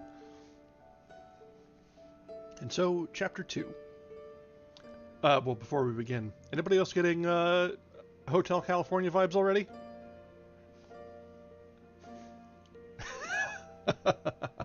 That's alright. It's...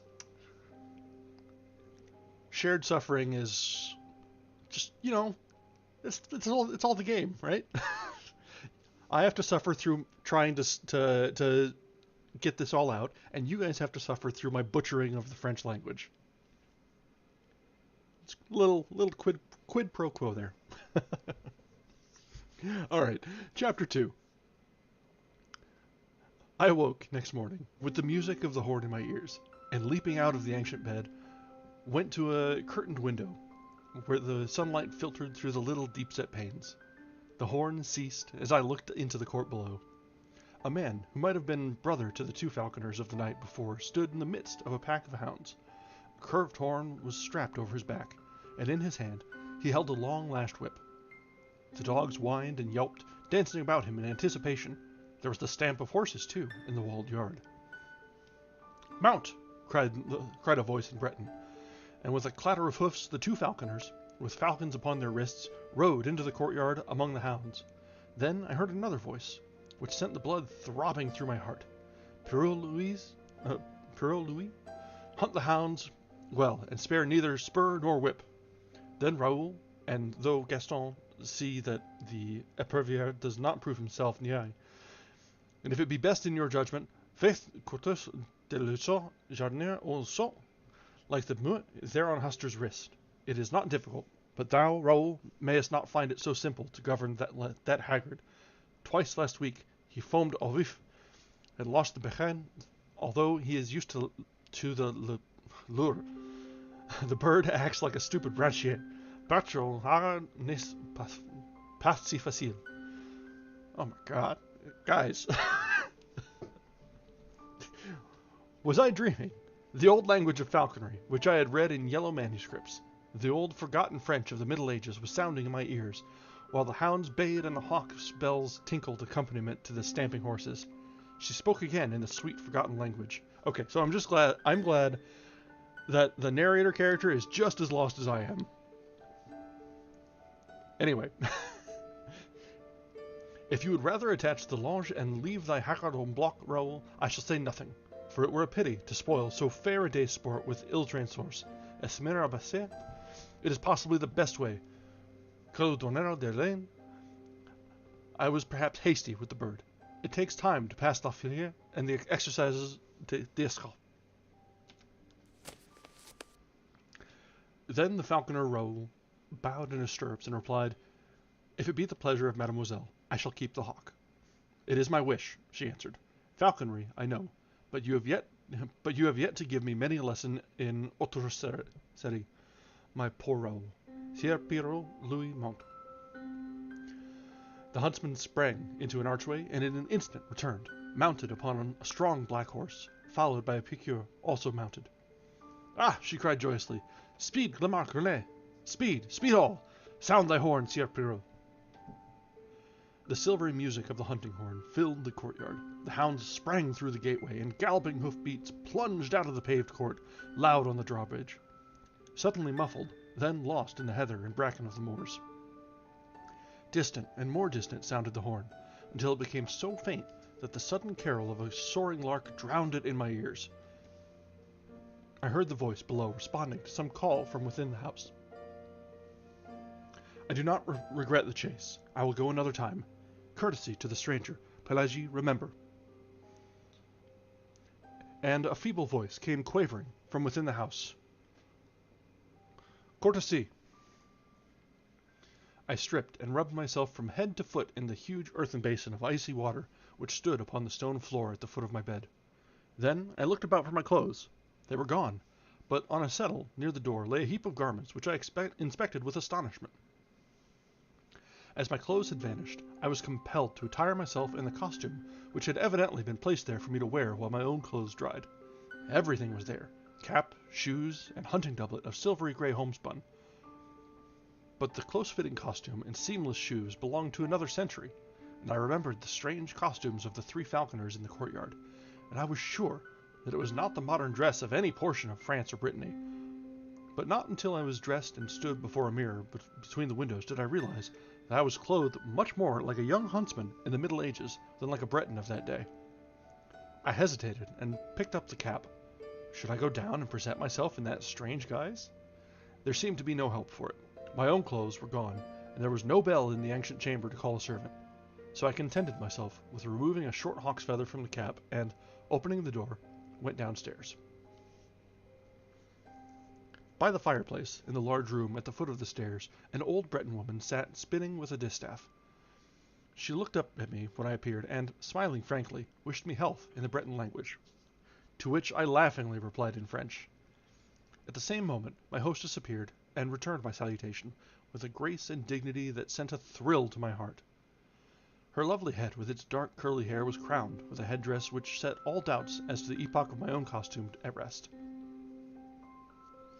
Her slender figure was exquisitely set off in the homespun hunting gown edged with silver, and on her gauntlet-covered wrist she bore one of her petted hawks.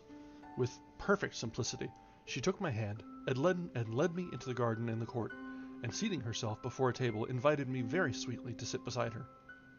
Then she asked me in her soft, quaint accent how I passed the night, and whether I was very much inconvenienced by wearing the clothes which old Pelagie had put out there for me while I slept. I looked at my own clothes and shoes, drying in the sun by the garden wall, and hated them. What horrors they were compared with the graceful costume which I now wore. I told her this laughing, but she agreed with me very seriously. "We will throw them away," she said in a quiet voice. In my astonishment, I attempted to explain that I not only could not think of accepting clothes from anybody, although, for all I knew, it might be the custom of hospitality in that part of the country, but that I should cut an impossible figure if I returned to France clothed as I was then. She laughed and tossed her pretty head, saying something in old French which I did not understand, and then Pelagie trotted out with a tray on which stood 2 bowls of milk, a loaf of white bread, fruit, a platter of honeycomb, and a flagon of deep red wine. "You see, I have not yet broken my fast, because I wished you to eat with me, but I am very hungry," she smiled. "I would rather die than forget one word of what you have said," I blurted out, while my cheeks burned.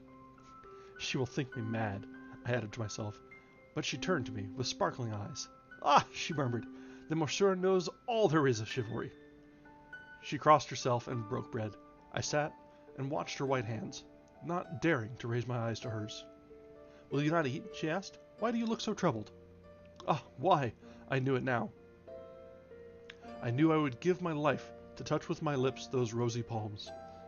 I understood, now, that from the moment when I looked into her dark eyes, there on the moor last night, I had loved her. My great and sudden passion held me speechless. "Are you ill at ease?" she asked again. Then, like a man who pronounces his own doom, I answered in a low voice, "Yes, I am ill at ease for love of you." and she did not stir nor answer.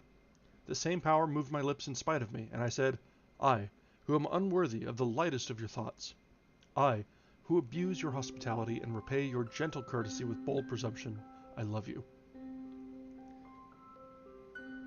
She leaned her head upon my hands and answered softly, I love you. Your words are very dear to me. I love you. Then I shall win you.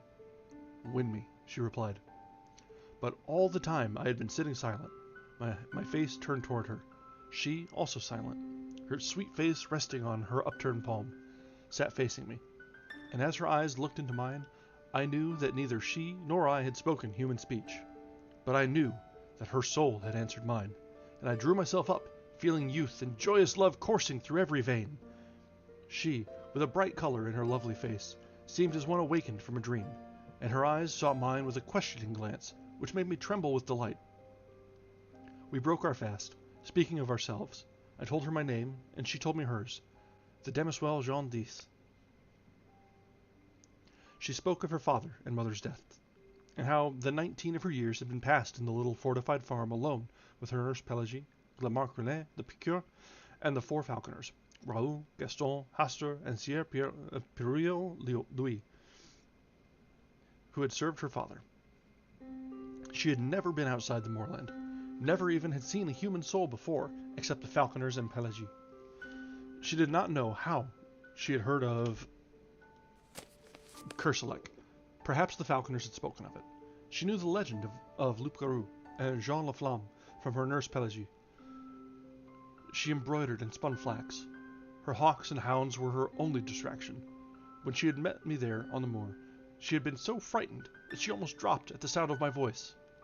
She had, it was true, seen ships at sea from the cliffs, but as far as the eye could reach, the moors over which she galloped were destitute of any sign of human life. There was a legend, which old Pelagie told, how anybody once lost in the unexplored moorland might never return, because the moors were enchanted. She did not know whether it was true. She never had thought about it until she met me. She did not know whether the falconers had ever been outside, or whether they could go if they would. The books in the house, which Pelagie, the nurse, had taught her to read, were hundreds of years old. All this she told me with a sweet seriousness seldom seen in any one but children. My own name she found easy to pronounce, and insisted, because my first name was Philip, I must have French blood in me. She did not seem curious to learn anything about the outside world, and I thought perhaps she considered it had forfeited her interest and respect from the stories of her nurse. We were still sitting at the table, and she was throwing grapes to the small field birds, which came fearlessly to our very feet. I began to speak in a vague way of going, but she would not hear of it, and before I knew it, I had promised to stay a week, and hunt with hawk and hound in their company. I also obtained permission to come again from Kerselec, and visit her after my return. Why, she said innocently, I do not know what I should do if you never came back. And I, knowing that I had no right to awaken her with the sudden shock which my avowal of my own love would bring to her, sat silent, hardly daring to breathe. You will come very often? She asked. Very often, I said. Every day? Every day. Oh, she sighed, I am very happy. Come and see my hawks. She rose and took my hand again with a childlike innocence of possession, and we walked through the garden and fruit trees to a grassy lawn which was bordered by a brook. Over the lawn were scattered 15 or 20 stumps of trees, partially embedded in the grass, and upon all of these except 2 sat falcons. They were attached to the stumps by thongs, which were in turn fastened with steel rivets to their legs just above the talons. A little stream of pure spring water flowed in a winding course within easy distance of each perch.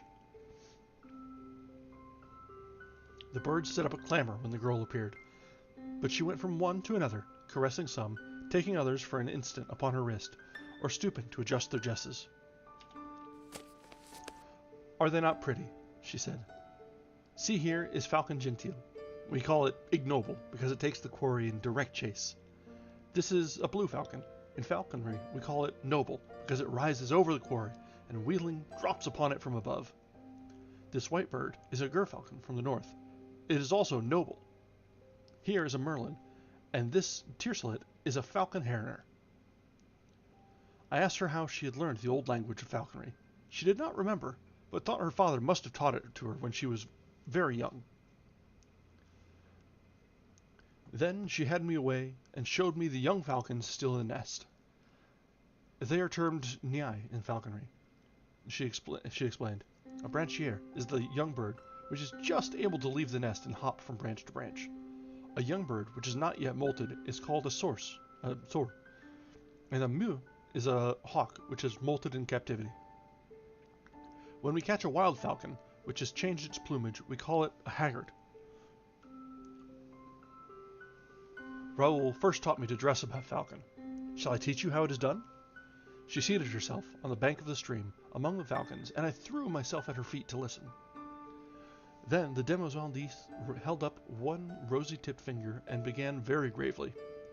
First, one must catch the falcon. I am caught, I answered. She laughed very prettily and told me my dressage would perhaps be difficult, as I was noble. I am already tamed, I replied, jest and belled. She laughed, delighted. Oh, my brave falcon. Then will you return at my call? I am yours, I answered gravely. She sat silent for a moment. Then the color heightened in her cheeks, and she held up her finger again, saying, Listen, I wish to speak of falconry. I listen, Countess Jean D. But again she fell into the reverie, and her eyes seemed fixed on something beyond the summer clouds. Philip, she said at last.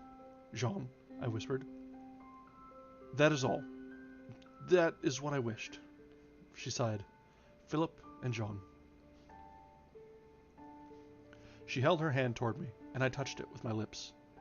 Win me, she said, but this time it was the body and soul which spoke in unison. After a while, she began again. Let us speak of falconry. Begin, I replied. We have caught the falcon. Then Jean D took my hand in both of hers and told me how, with infinite patience, the young falcon was taught to perch upon the wrist, how, little by little, it became used to the belle jesses and the chaperon à cornet. They must first have a good appetite, she said. Then, little by little, I reduced their nourishment, which in falconry we call pas.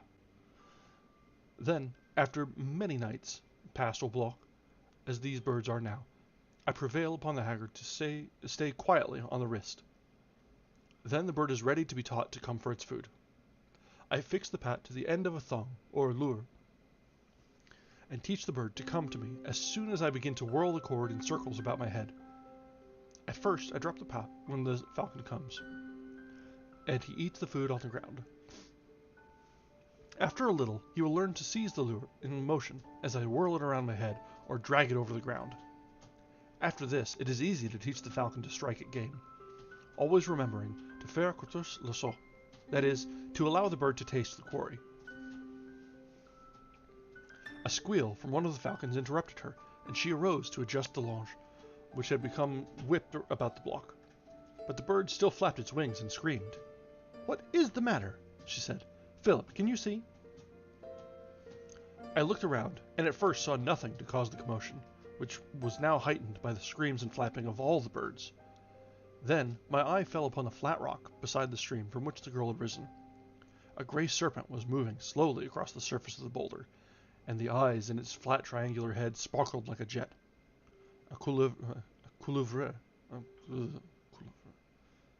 Yeah, she said quietly. It is harmless, is it not? I asked.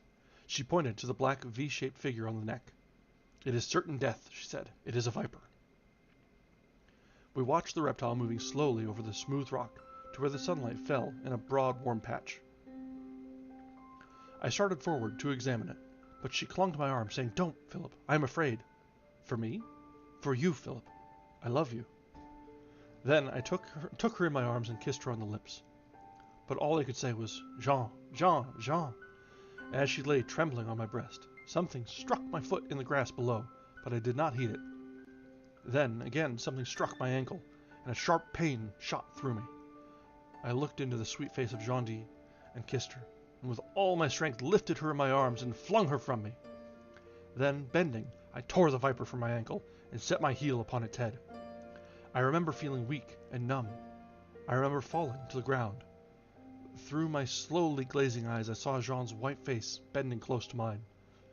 And when the light in my eyes went out, I still felt her arms around my neck, and her soft cheek against my drawn lips. When I opened my eyes, I looked around in terror. Jean was gone. I saw the stream and the flat rock. I saw the crushed viper in the grass beside me, but the hawks and blocks had disappeared. I sprang to my feet. The garden, the fruit trees, the drawbridge, and the walled court were gone. I stared stupidly at a heap of crumbling ruins, ivy-covered and gray, through which great trees had pushed their way.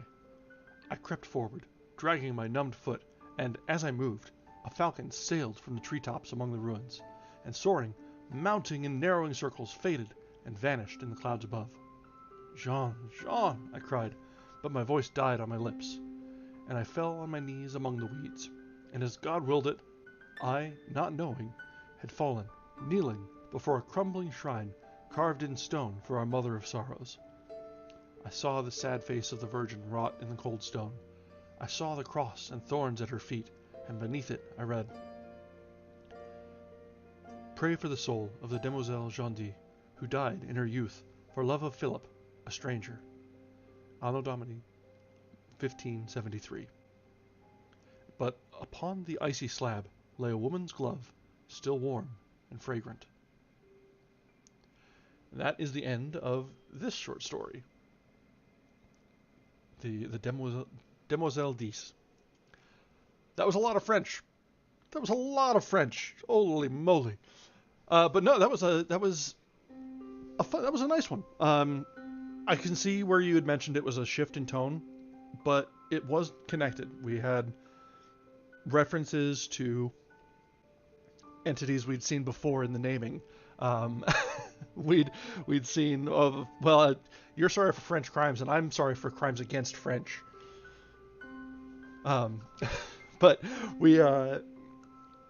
there was the mystery of that was still carried through the being transported in time and place. So it was interesting. It was nice. It's very much still on theme for the book. Very much still in tone, but it was a divergence. So it was nice. Rather than like impending dread and doom and gloom, it was more the sense of wonder of what's happening. How could he have found himself in this position? And even partway through, I was getting very heavy, like Hotel California vibes. So like once you go, you can't leave. But it didn't turn out to be the case in this one. But yeah, yes, less horror, still weird fiction, which weird is good. We went into this looking for weird. We've certainly found plenty of weird. Let me see how long this next one is and whether we should start it or not.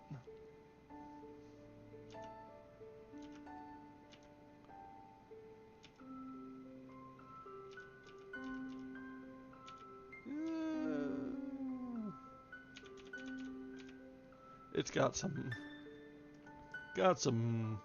it's not that bad. There's kind of a lot, actually. Yeah, the next one's a series of poems with, okay, yeah, we could probably get through the series of poems. That's not too bad. And looking through them, I don't see any French. Maybe we can just power through these. Alright, let's do it. We'll probably stop after these for tonight, so we'll get through this. And so the next short story, or series of poems here, sort of the midway point of the book, is The Prophet's Paradise. If but the vine and love abjuring band are in the prophet's paradise to stand, alack, I doubt the prophet's paradise were empty as the hollow of one's hand. The studio. He smiled, saying, "Seek her throughout the world." I said, "Why tell me of the world? My world is here, between these walls and the sheet of glass above. Here, among gilded flagons and dull jeweled arms, tarnished frames and canvases, black chests and high-backed chairs, quaintly carved and stained in blue and gold." "For whom do you wait?" he said, and I answered, "When she comes, I shall know her." On my hearth, a tongue of flame whispered secrets to the whitening ashes. In the street below I heard footsteps, a voice and a song. "For whom do you wait?" he said, and I answered, "I shall know her." Footsteps, a voice, and a song in the street below, and I knew the song, but neither the steps nor the voice. "Fool!" he cried. "The song is the same, the voice and the steps have but changed with years." On the hearth a tongue of flame whispered above the whitening ashes, "Wait no more, they have passed, the steps and the voice in the street below." Then he smiled, saying, "For whom do you wait? Seek her throughout the world." I answered, "My world is here, between these walls and the sheet of glass above. Here, among gilded flagons and dull jeweled arms, tarnished frames and canvases, black chests and high-backed chairs, quaintly carved and stained in blue and gold." The phantom. The phantom of the past would go no further. "If it is true," she sighed, "that you find in me a friend, let us turn back together. You will forget, here, under the summer sky." I held her close, pleading, caressing. I seized her, white with anger, but she resisted. "If it is true," she sighed, "that you find in me a friend, let us turn back together." The phantom of the past would go no further. The sacrifice. I went into a field of flowers, whose petals are whiter than snow, and whose hearts are pure gold. Far afield, a woman cried, "I have killed him I loved!" And from a jar she poured blood upon the flowers, whose petals are whiter than snow, and whose hearts are pure gold. Far afield I followed, and on the jar I read 1,000 names, while from within the fresh blood bubbled to the brim. "I have killed him I loved," she cried. "The world's athirst, now let it drink." She passed, and far afield I watched her pouring blood upon the flowers, whose petals are whiter than snow, and whose hearts are pure gold. Destiny. I came to the bridge, which few may pass. "Pass!" cried the keeper, but I laughed, saying, "There is time," and he smiled and shut the gates. To the bridge, which few may pass, came young and old. All were refused. Idly I stood and counted them, until, wearied of their noise and lamentations, I came again to the bridge which few may pass. Those in the throng about the gates shrieked out, "He comes too late!" But I laughed, saying, "There is time." "Pass!" cried the keeper as I entered, then smiled and shut the gates. The throng. There, where the throng was thickest in the street, I stood with Piero. All eyes were turned on me. "What are they laughing at?" I asked, but he grinned, dusting the chalk from my black cloak. "I cannot see. It must be something droll, perhaps an honest thief." All eyes were turned on me. "He has robbed you of your purse," they laughed. "My purse!" I cried. "Piero, help! It is a thief!" They laughed. "He has robbed you of your purse!" Then Truth stepped out, holding a mirror. "If he is an honest thief," cried Truth, "Piero shall find him with this mirror." But he only grinned, dusting the chalk from my black cloak. "You see," he said, "Truth is an honest thief. She brings you back your mirror." All eyes were turned on me. "Arrest Truth!" I cried, forgetting it was not a mirror, but a purse I lost, standing with Piero, there, where the throng was thickest in the street. The jester. Was she fair? I asked, but he only chuckled, listening to the bells jingling on his cap. "Stabbed," he tittered. "Think of the long journey, the days of peril, and the dreadful nights. Think how we wandered, for her sake, year after year, through hostile lands, yearning for kith and kin, yearning for her." "Stabbed," he tittered, listening to the bells jingling on his cap. Was she fair? I asked, but he only snarled, muttering to the bells jingling on his cap.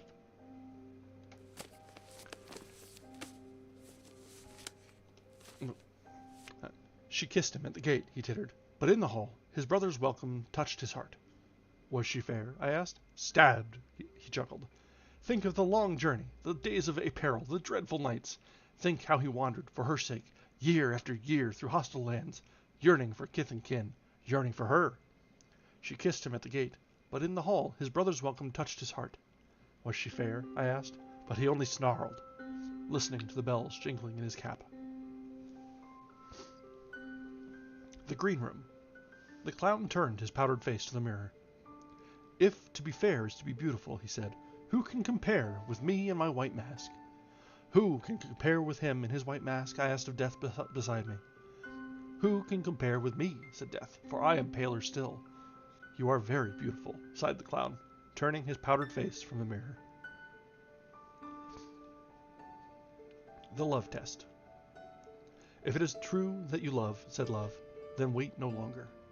Give her these jewels, which would dishonor her, and so dishonor you in loving one dishonored. If it is true that you love, said Love, then wait no longer. I took the jewels and went to her, but she trod upon them, sobbing, Teach me to wait. I love you. Then wait, if it is true, said Love. And that is the end of the interlude, it seems, and we come upon the next batch of short stories. The next one being The Street of the Four Winds.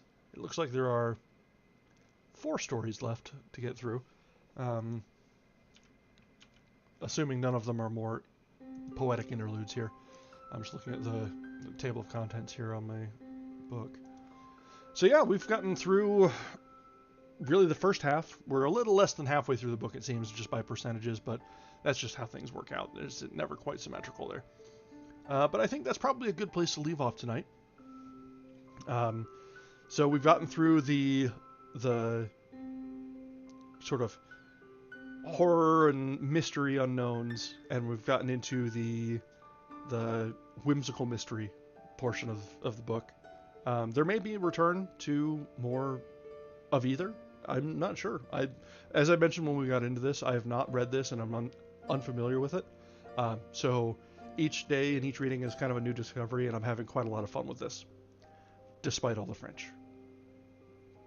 Or maybe because of it. Maybe I enjoy the suffering. It could be. But yeah, so I think we'll go ahead and end here tonight. Thank you very much, everyone, for joining us. I hope I didn't offend your ears too poorly. But we've had these are fun so far. I'm enjoying these quite a lot, and I'll be looking forward to our next one, which should be as scheduled tomorrow, barring any sort of emergency again. But I think we're about past that, so we should be back into our regularly scheduled programming from here on out.